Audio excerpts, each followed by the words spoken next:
Today we're going to talk about situations, all right, in this market that it would make sense to refinance your current property. So what's your thoughts on that?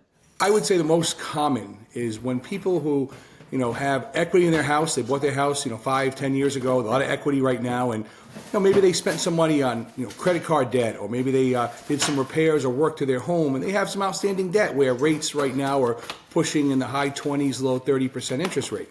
So, for example, credit cards. I mean, the average American here today, I'm seeing $20,000 in credit card debt, very common, right? Would you agree, Greg? 100%.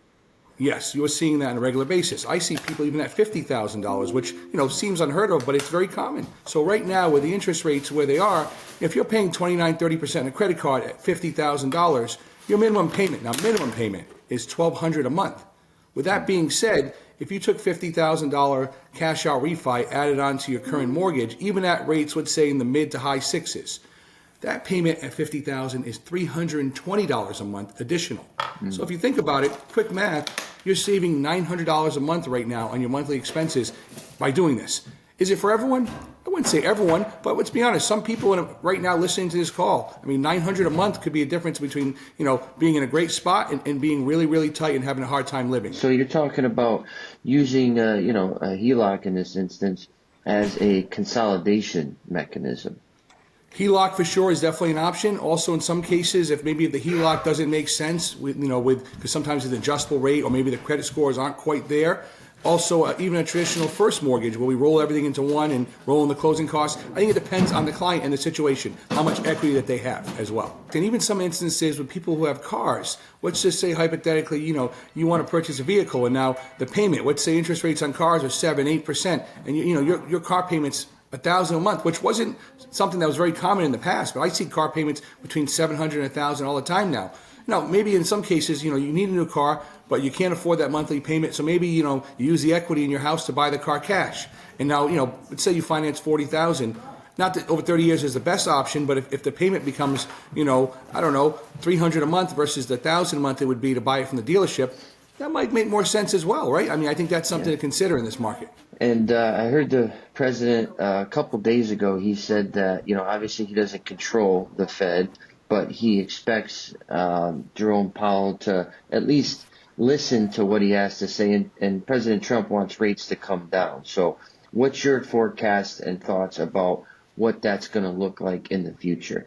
Absolutely. Great question there. I mean, the president has done a lot in a short period of time. Some people think it's great. Some people think it's a little bit too reactive. But I think that with the pressure he's going to put, on the Fed to reduce rates, I mean, is it going to happen like literally overnight? No, not overnight. But I've already seen rates go down about 1/8 to almost 1/4 since he's been in office, which is a pretty good amount in a matter of 1 week.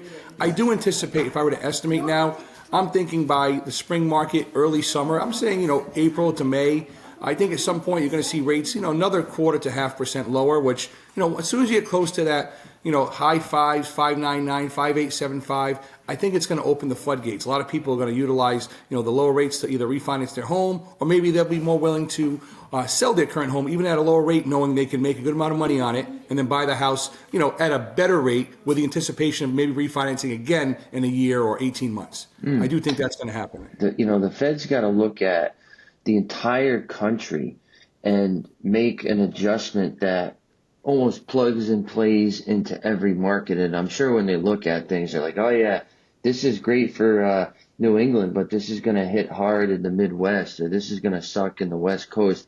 How do you think they factor in so many different markets and are able to make one decision that is like a blanket? Yeah, no, I mean, that is the challenge. Let's be honest here. Like you said, Northeast could benefit from certain situations, whereas the Southwest or Northwest, I mean, certain parts of the country, I think it's a situation where you look at the big picture, look at, okay, this much effect here, and like kind of be in the middle some way, somehow. Like maybe the Northeast doesn't benefit as much so that the South or the West doesn't get hurt as much. I think you have to find that. That's why you have a committee mostly, and you have people that kind of oversee and regulate, because you're right, you're making a decision. You can't make everyone happy, but you can't piss everyone off either. So I think it's that middle ground. And I think that's why when rates should be going down more, like yesterday, I felt they would go down more than they did. They didn't. I think it's going to be done at a level where it can kind of be gradual. And so everyone can kind of adapt to it, not something that's too drastic, because then it's going to shock the market altogether, especially in some parts of the country.